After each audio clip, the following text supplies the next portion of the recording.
If you've felt animals watching you, wolves in dreams, ravens appearing during your darkest thoughts, snakes crossing your path when you're questioning everything you already know, something is different about you. You're not like other spiritual seekers. You don't just feel others' emotions. You understand them. You see through people.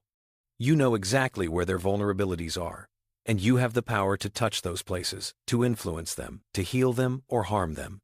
That duality, that's not a flaw. That's initiation. You're becoming a dark empath, and these three ancient spirit animals are your guides through the most dangerous and powerful transformation of your awakening. Most spirit animal content will tell you that the wolf represents loyalty, the raven symbolizes wisdom, and the snake means transformation. That's surface-level interpretation for lightworkers. What you're experiencing goes far deeper.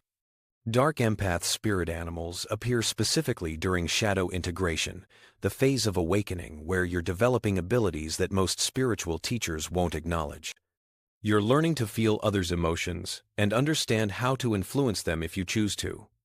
You're gaining the ability to see through masks and deception because you've explored your own capacity for both. And here's your first confirmation. If you've ever walked into a room and instantly known who holds real power, who's performing confidence, who's hiding pain behind their smile, you're already using this sight. That's not intuition. That's predatory empathy awakening. Lightworkers typically receive spirit animals like deer, butterflies, and dolphins, creatures that embody gentleness, beauty, and pure positive energy. But shadow integrators, those called to work with the darker aspects of human consciousness, they get something else entirely. They get animals that hunt, that feed on death, that shed their entire being to transform. These aren't the gentle guides that show up for beginners on the spiritual path. These are predators, scavengers, and creatures that thrive in darkness. The wolf, raven, and snake appear together when you're being trained in what ancient traditions called the path of the integrated warrior. Not someone who fights external battles, but someone who has mastered their own shadow so completely that they can navigate darkness in others without drowning in it. These animals show up when you're developing what psychology now calls dark empath traits, the ability to read emotions with precision, to understand motivations at a deep level, and to influence outcomes through that understanding. But unlike narcissists or psychopaths who lack empathy entirely, you feel everything. You just aren't controlled by those feelings anymore. This is why these three animals specifically appear during this transformation. The wolf teaches you about predatory instincts and pack dynamics, about understanding power hierarchies and when to lead versus when to observe. The raven brings dark wisdom, the knowledge that comes from witnessing suffering and death, from seeing what others refuse to see. The snake guides you through a complete identity transformation, teaching you that growth requires shedding everything you thought you were, that your words and insights can either poison or heal, depending on your conscious choice. When all three of these spirit animals are circling your life, appearing in dreams, showing up in synchronicities, drawing your attention obsessively, you're not receiving random spiritual messages. You're being initiated into a level of consciousness that requires you to hold paradox.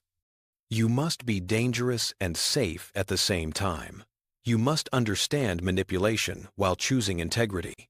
You must see darkness clearly while standing firmly in light. This is the path of the dark empath, and these shadow spirit animals are your guides through the most challenging and powerful phase of your awakening.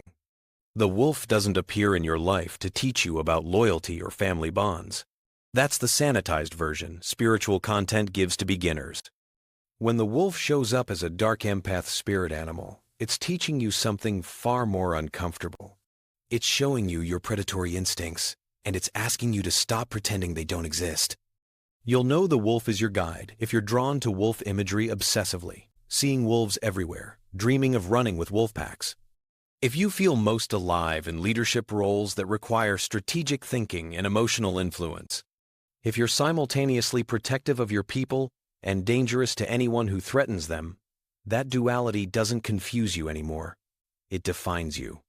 Wolves are apex predators who understand hierarchy, power dynamics, and strategic hunting with precision. They can work within a pack structure or survive completely alone. They know when to lead, when to follow, and when to break away entirely. They read the weaknesses in their prey instantly and exploit them without hesitation. This is what the wolf is mirroring back to you about your own empathic abilities. You can read people's vulnerabilities just as clearly as a wolf identifies the slowest member of a herd. You understand emotional hierarchies in every room you enter. You know instinctively who holds real power and who's performing power. And if you're honest with yourself, you know exactly how to manipulate any situation to your advantage. That knowledge sitting in your chest right now, that uncomfortable recognition, that's not shame. That's the wolf showing you the truth about your power. You've been taught to feel guilty about seeing through people, about understanding their weaknesses, about knowing exactly what to say to get what you want. But the wolf doesn't judge you for it. It just asks you what you're going to do with it. This is where most spiritual teachings fail you. They tell you to suppress these instincts, to be humble, to serve others selflessly. But the wolf is teaching you something different. It's teaching you that these predatory instincts are part of your power, and denying them doesn't make you good. It makes you unconscious.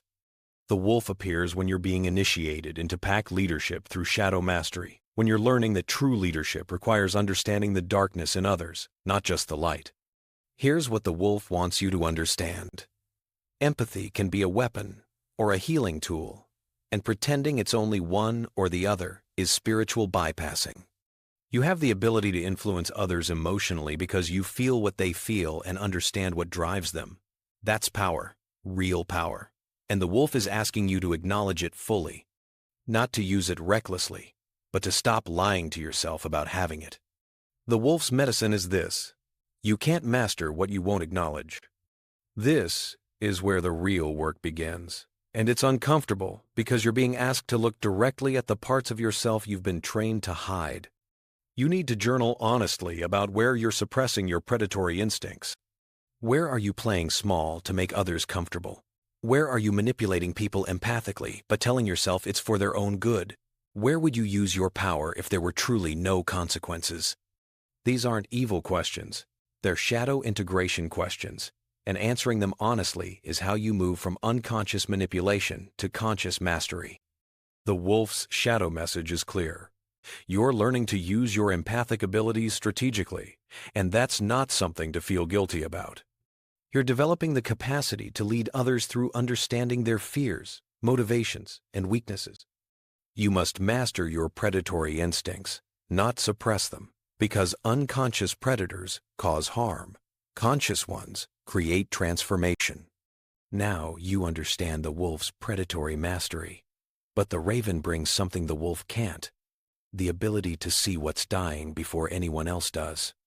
The raven doesn't show up in your life to bring you intelligence or creative inspiration. Those are comfortable interpretations that miss the raven's true medicine.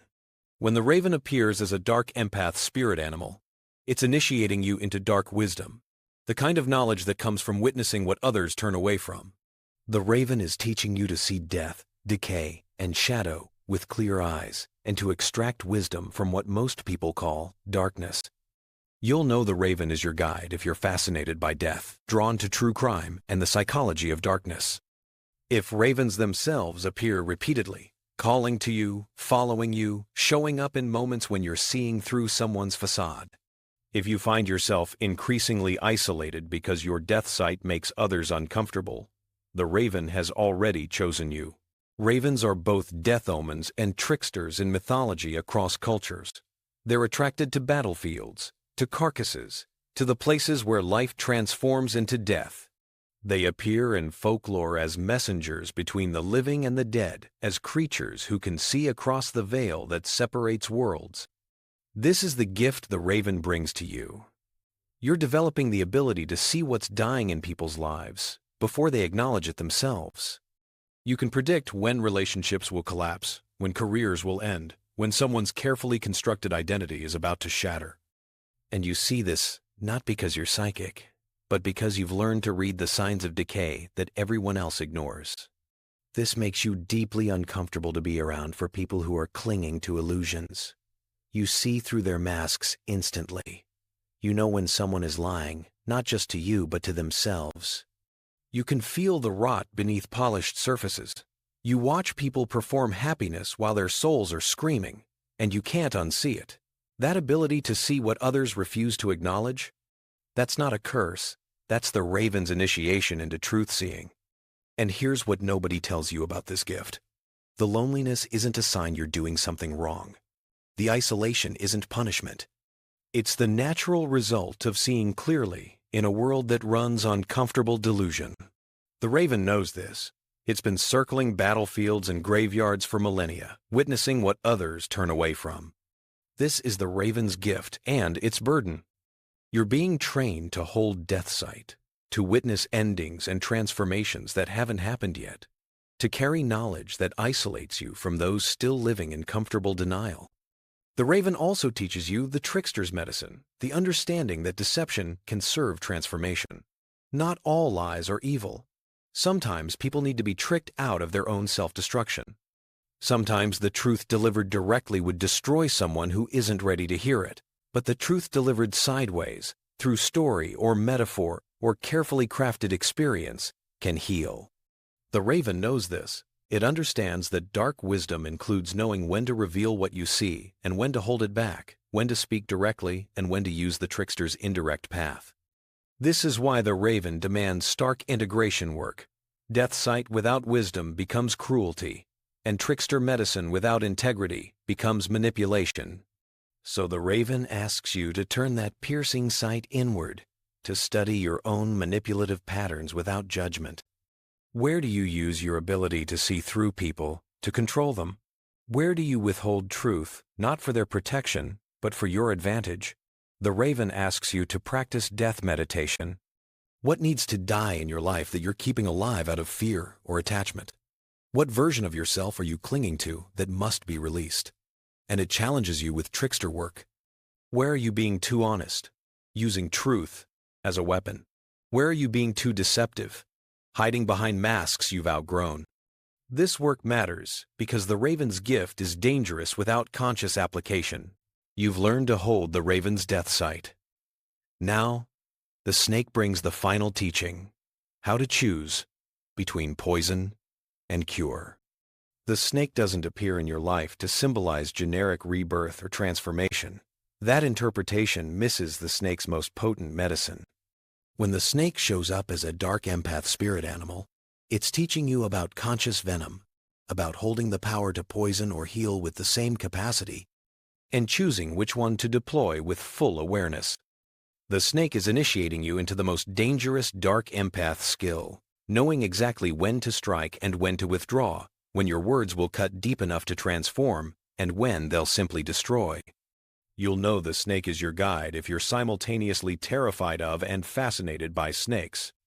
If you've experienced multiple death and rebirth cycles in your life, complete identity transformations that left nothing of who you were before, if people tell you that you're too harsh, too direct, brutally honest in ways that make them uncomfortable, if you know, you absolutely know, exactly where everyone's vulnerabilities are located. The snake has taught you to see the soft underbelly that everyone else tries to hide. Snakes shed their entire skin to grow, not just a piece of themselves, everything. The old identity doesn't gradually fade. It's completely abandoned in one vulnerable, uncomfortable process. This is what the snake is showing you about your own transformation. You can't become an integrated dark empath while clinging to your old identity as a good person, as someone who never manipulates, as someone whose empathy is always pure and selfless. That version of you must die completely. The snake knows that real transformation requires total shedding, and it's asking you if you're ready to let go of who you thought you were. But here's the snake's deepest teaching. Snakes are both healers and killers. Their venom can stop a heart or cure disease, depending on dosage and application. Ancient medicine used snake venom intentionally because healers understood that poison and cure aren't opposites. They're the same substance used with different intentions. This is what you're learning as a dark empath. Your ability to read people's deepest vulnerabilities, to understand exactly what words would devastate them, to know precisely where their emotional wounds are hidden. That's your venom. And you can use it to destroy or to heal. That power sitting in your awareness right now, The knowledge of exactly how much damage you could cause if you wanted to? That's not evil. That's initiation into conscious choice.